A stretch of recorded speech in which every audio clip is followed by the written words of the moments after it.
We know it's 7 o'clock in the UK, 8 o'clock in Europe, and it is Wednesday night, and your night is always with us on a Wednesday. We enjoy coming to your home and bringing you some of the finest talent that we have in the music industry. And I'm so blessed each and every time to call each person a friend, because somehow or another, we have all experienced being in the trenches, working together, doing what we do, DJing, maybe in the studio, or just being DJs at a shop and laughing and talking. But I'm going to say this to you.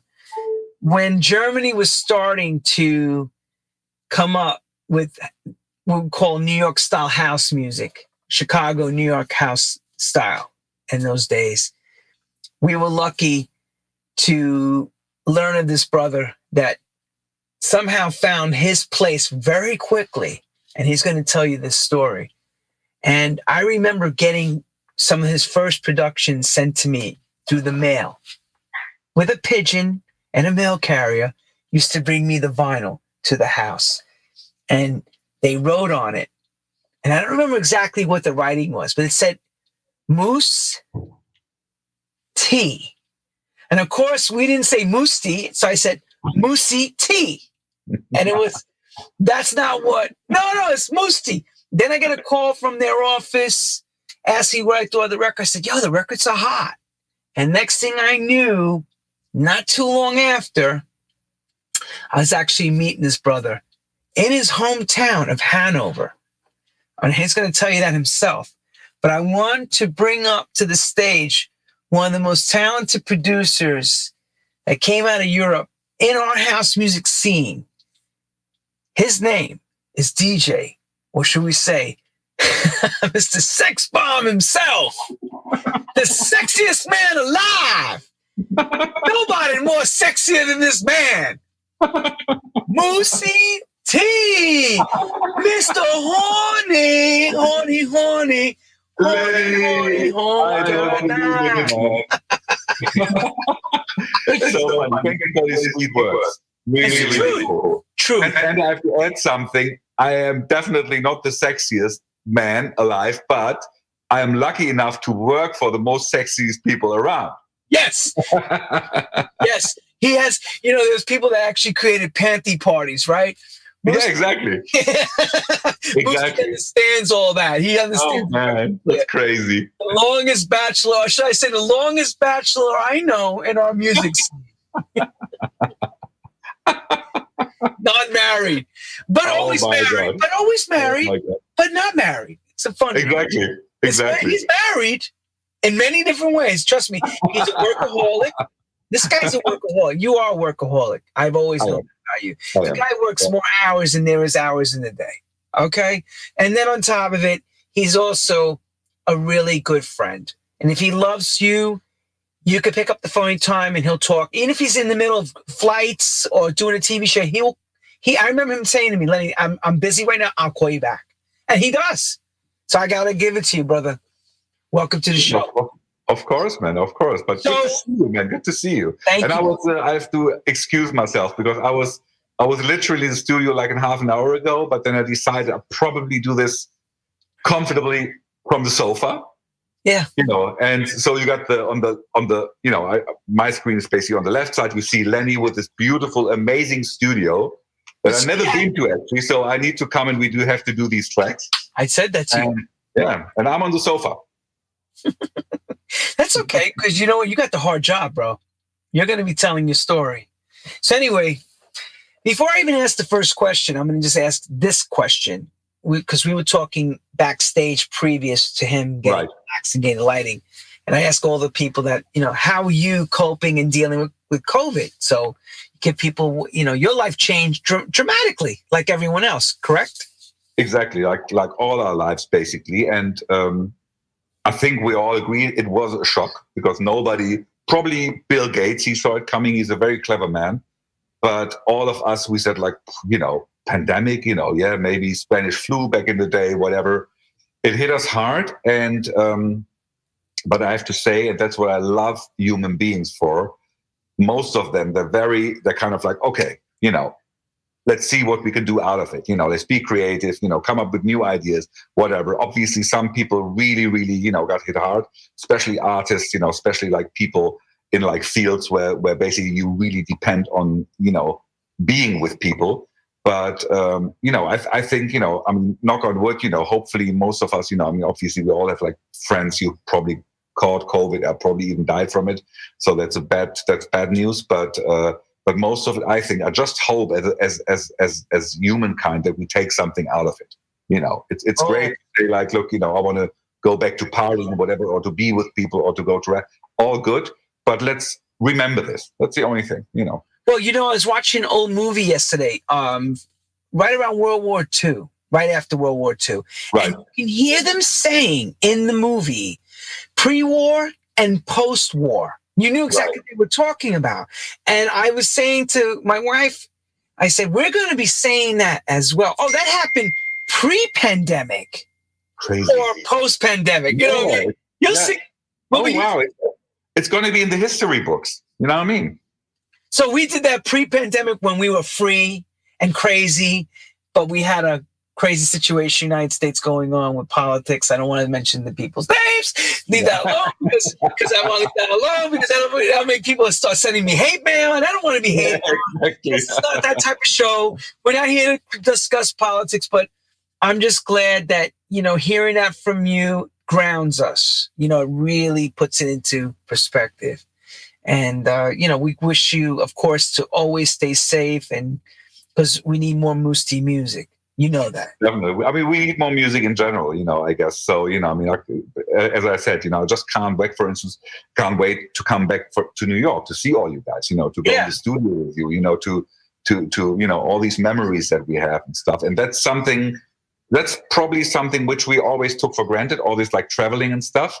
And I really miss that. I mean, it opens up a little bit in Europe, but, and I want to do it in a conscious way, because obviously now, since we all get older, we have kids and all that stuff, now I want to make sure that, I'll always want to travel, but I just want to do it in a conscious way, because, my heart is getting greener and greener every day, you know what I mean? So I just want to make sure that, we do it the right way.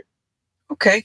All right. So we'll be waiting for us. Hopefully we can get through the next 6 months and we can come and put this behind us. But for now, since we're stuck on this little thing called the television and YouTube TV and all this stuff, we'll take and we're going to bring some enjoyment for the moment to everyone. Super. So let me come out. Here we go. Mousse T, first of all, I want you to tell people the ethnicity. Of course, we know you're German and I know your ethnicity, but you can start from there, of course. And with the other part of the question would be, when does music find the young kid? Is it the instruction of learning music, or is it listening to music? And that would be only by you could tell us. Right. Okay. I mean, let me briefly answer the first part of your question. I was born in Germany. My parents are Turkish. My dad, he was a doctor. He sadly passed away last year, but he had a great life. He almost made it to 94. So, all great. And he was a doctor. He studied in Istanbul under a German professor back in the day. And basically through him, he came to Germany in the 50s. And I was born 66. So, had a great childhood, basically grew up German, I can say that. And I was hearing a lot of music at home through my parents. My dad was listening to Turkish music, and my mom, funny enough, I'm sure we're going to come back to that later, she was listening to Tom Jones. He was huge in Turkey back in the day. So they knew him from his television shows and the shows he had in America and in England and stuff. So, and to be honest, at a very young age, I hated both. I didn't like Turkish music, and I didn't like Tom Jones because probably your parents listened to it, and that's not cool. That's as simple as that. So, a little wind forward, basically. At one point, your dad asked you, "Look, son, you want to learn an instrument?" And I'm like, "Yeah, why not?" And I decided, he said, like, "You want to do the piano or you want to do the organ?" And I decided to take the organ route because, the organ had just like, more electronics and more knobs and whatever. So I did that. And then like a year later, I kind of like felt, okay, I'm going to school and I'm doing this like after school. So it's just a little bit of school for me. You know what I mean? So it squeezed in one day. And I was I'm not sure if you want to call it talented or something, but it was a class of 6 pupils. So, I just, whatever I had to do, I was fast. And I said, like, look, this is kind of, getting close to boredom. Dad, would you want to be so kind to sponsor me like my first little synthesizer so I can do my stuff at home? And he bought me my first Roland JX3P synthesizer, which I still have, which I still use, which I now see popping up with people like Purple Disco Machine, all these like cats, they use it. So I have to dig it out again. And that was my first encounter, basically, of doing music. And I mean, back then, obviously, we were speaking way before the internet times and stuff. So I was listening to music, and as you guys know, we had after the war, basically, we had Germany in like sectors, basically. So you have the American sector, you have the English sector, the French, whatever. And where I come from, basically, it's the British were there, basically. So they had their own radio stations. You could listen to John Peel on the radio, British forces broadcasting, and all that stuff, and which gave us access to amazing music. So I was listening to that. I was taping that, and I'm not sure if I'm doing the chronologics right, but at one point I was sitting in front of the radio and I was taping, and I always loved amazing voices. I love groove, I love funk, I love whatever. I kind of soaked it in. But a little forward, basically, I was sitting in front of the radio, and something very, very strange happened. This beat came on. I was like, oh my God, what's that? Very erotic. Very kind of like newish, because you were like, hang on, is that live drums? Is there any live instruments? What is she singing about? Donna Summer, I Feel Love.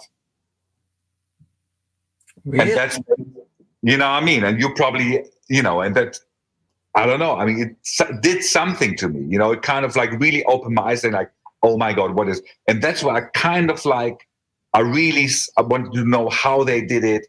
Who did it? Obviously, great Giorgio Moroder, Donna Summer, great. So, that really opened my eyes for kind of like, okay, there's different music to just live music, which I still adore. But this opened my eyes to kind of like electronic music back in the day. Wow. And this is now, when you heard that, was that when it first came out, the record? Was it on the radio like around 1977, 78, around that time? I think probably not the first day or something, because, it's still... The first day, what I'm saying, Yeah, but that I would say probably like late 70s, say 87, 97, something, 70, 78, 79, yeah. That's what I was figuring, because over here, that record was huge. Huge. Crazy. Huge. Crazy. Well, pre to that, what we first heard from Giorgio was Love to Love You Baby. That was the first record that really hit. That was totally different, electronic sounding. Nothing sounded like that before. Yeah. I mean, the concept, now that you say it, which I was a young boy, so I was very aroused by that, basically. When you have a beautiful lady like Donna Summer, I'm not even sure if he saw like anything on TV or something, but Love to Love You Baby is just like 10 minutes of moaning. You know what I mean? Yeah, right. Yeah, the same basically with the same concept basically with I Feel Love, but on a like totally different, bed of music, amazing. So it really worked, because it really kind of, gets your attention the way he did it. Crazy guy, amazing. And you probably know Giorgio, so he's a legend. Yeah, he's brilliant. He's very brilliant. I mean, pre to him, who else did that? Nobody. Maybe there was other people. Yeah, but it was really back in the day. It must have been so daring to go that route, right? I'm the only other kind of like daring, which is like something totally else. But when you think about it, it really blows your mind, and how it like influenced us producers is Kraftwerk. That's another, Numbers, all those records, Tour de France. Crazy. Yeah. So those two bands, well, Giorgio's not a band, he's a producer, and Kraftwerk were pretty much, let's call them the true architects to what the electronic sound was going to Very roll well out. said. Yeah. Very well said. And that's So everything. that all around you, right? So that's all around you. It's great. Yeah, it's crazy. I mean, again, Kraftwerk was basically around me, but us not having, the access to internet or media back then, it didn't really matter if they were coming from like 2 hours away from you or from over the pond. You know what I mean? It didn't really matter. You still had to rely on what the radio gave you back in the day. Well, that's all you had. Either that or you watched 5 channels on television, or 3 exactly. in some countries. We had 3. We had 3 channels. Yeah, I'm saying 3. We had 5 in America and 1 in UHF in New York. So you had 6 channels. Wow. And X amount of FM radio stations. So now, when you said you were bored, did you say that to your father? I'm bored, doing the organ. I need a synthesizer. Did you say that to your father? Or did you say it to the musical teacher that was teaching you at the time? No, basically I said it to my dad, and I'm not even sure how I said it to him, because he was a wonderful man, but he was very, very kind of like, he was pretty, look, you have to study, you have to, I'm sure I didn't go there and say, oh, I'm bored, let me do something else. I probably put it in a very clever, subtle way, but he got it, that was very lucky. But the funny thing is, he supported me back then. But then, when I got serious with the music, he hated it. That's coming to that. That's how I want to ask. Yeah, because obviously, as I told you before, my dad was a doctor, and he said, like, look, if you want to become somebody, like, if you want to make it back in the day, you have to study.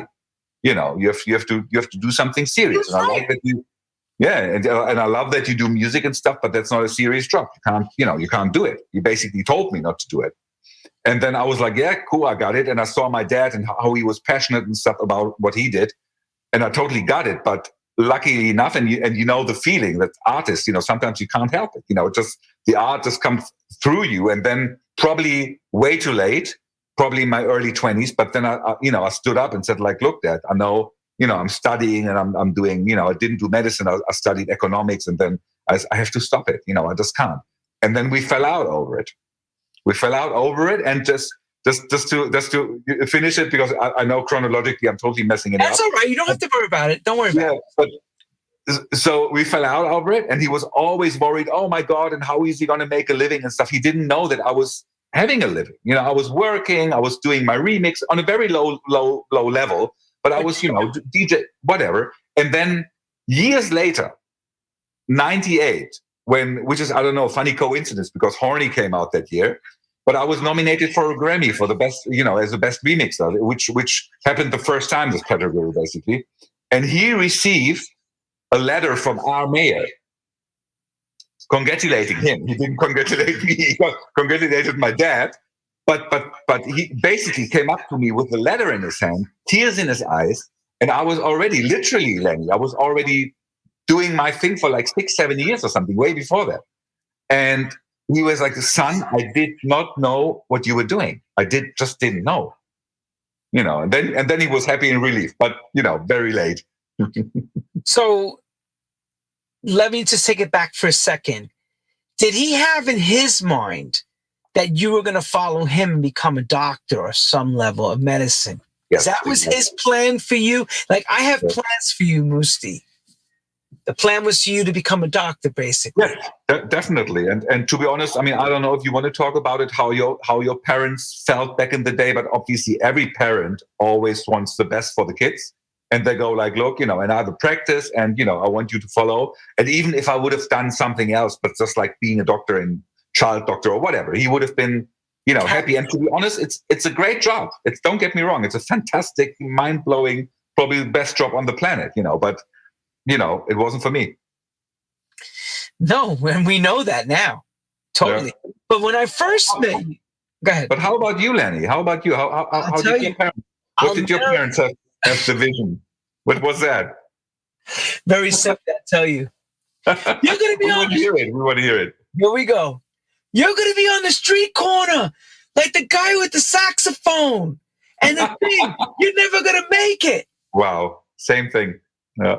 Same thing. My father had plans for me to follow him to become a stockbroker in the New York Stock Exchange and have my own seat. And I tried it. I just can't do this. I can't do this rest of my life. It was tough. And you know this, when you are creative, to do a job that is basically the same way every day, like with numbers, like accounting, it becomes very mundane. You know, it's hard. And when you know you could do this music thing and you start to get a taste of success, it's difficult to... But that's something very important that you just said, Lenny, because I think success, and that I think I would love every artist to have this taste of success, because then, whether it's 3 months after you started or 30 years, whatever, but that's so vital for an artist, you know, to really have this, like, oh, okay, that's what I achieved, and basically giving you a thumbs up to continue, you know what I mean? And that was, I think, what worried our parents back in the day. They you know, I mean, being an artist, I mean, we grew up, you know, seeing Michael Jackson on stage. Big time. That was artist, you know, that's what, you know, and we basically not, you know, want to become a Michael Jackson or something, but actually do something in that field, which is nowadays it's kind of like people, you know, it comes closer to people because of like social media and stuff. But back in the day, it was impossible.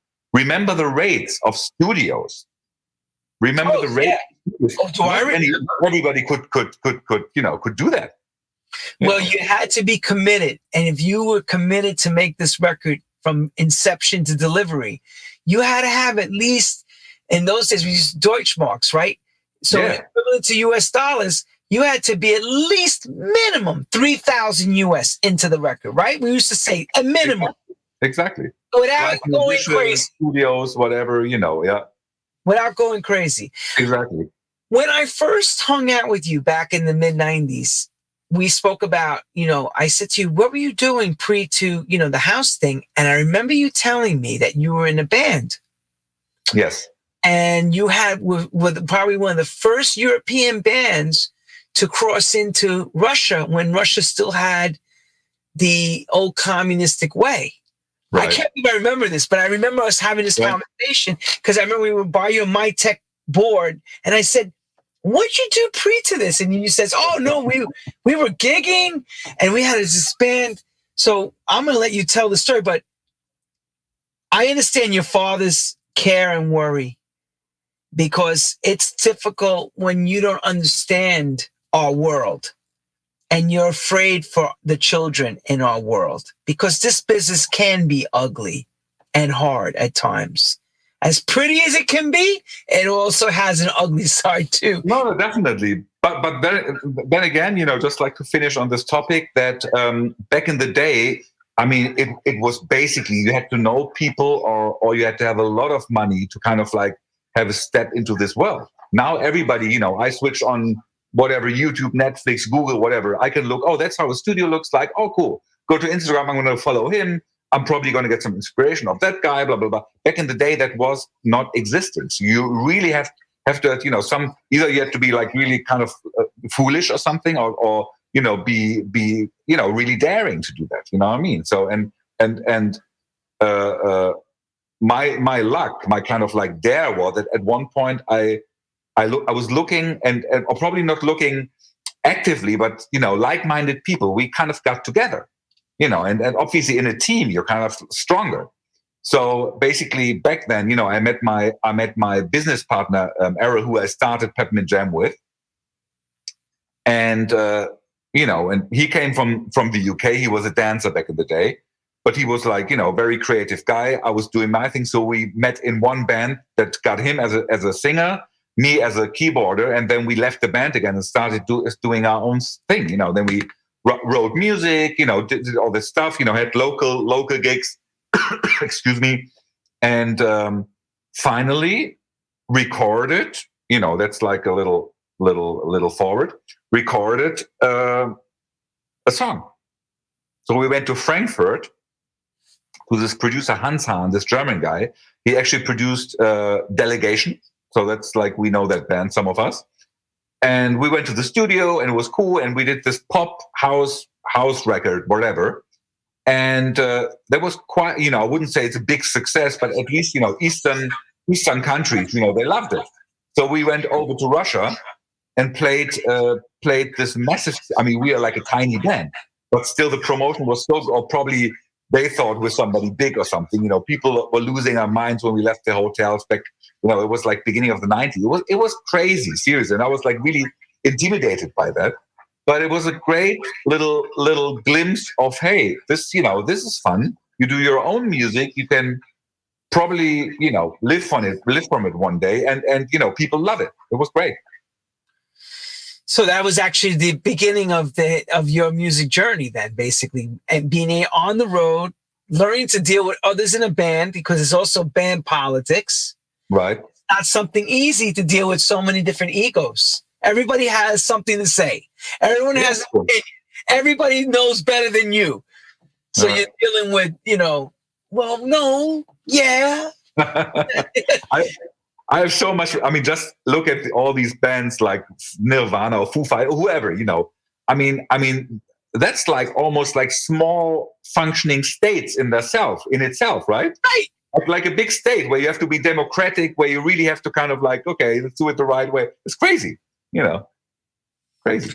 How long did you stay with the band before the band dismembered? The band basically was Errol and myself. So, we stayed together for a long time. We now go in separate ways, but we built a lot of stuff together. So, and then at one point, obviously, we loved, that you could create something on your own. And then, that's what we did. We wrote songs, we kind of like, then I started my little own studio with another partner back then. We got little remixes, we got productions, everything grew a little. And then at one point, we made this move to a bigger studio in Germany, in Hanover, sorry. And Hanover was a big music city, but only in rock. So you had like the Scorpions coming from there, like other big bands. And I went to the studio and said, like, look, it's all cool, but let me be your guy for the groovier side of things. You know what I mean? For like really cool, groovy, clubby, whatever. And I was doing everything. I was doing reggae, funk, soul back then. And then obviously, and then almost like parallel after I finished school, I started DJing as well. I was just like, I was collecting records. I said DJing. And the place I DJed, small place, but the good thing is I could play anything from like, from blues to rock, Chicago house, whatever. So it really gave me a beautiful upbringing on music, basically. And so I'm being in this bigger studio. So, we started at one point, we did all these great tracks. And it was very much because I was collecting records and I was all the imports from the US and the UK, and I was addicted to it. But obviously being in Germany, it was very tough to get labels interested for US house music. Very true. I was trying to do back then, kind of emulating and stuff. And we're almost okay. This is like two ways. Either we stop doing it and do what the people like over here, and which was back then, it was a lot of like trance, Euro pop, whatever. Sven Feth was very big in techno. Or we do our own label, which we did.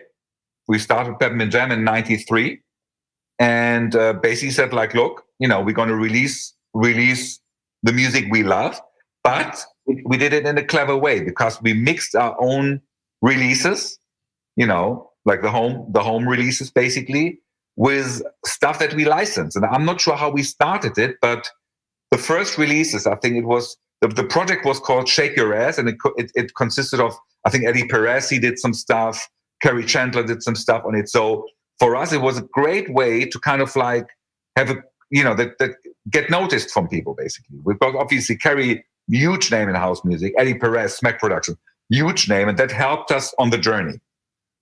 I remember that. First single coming over on a white label.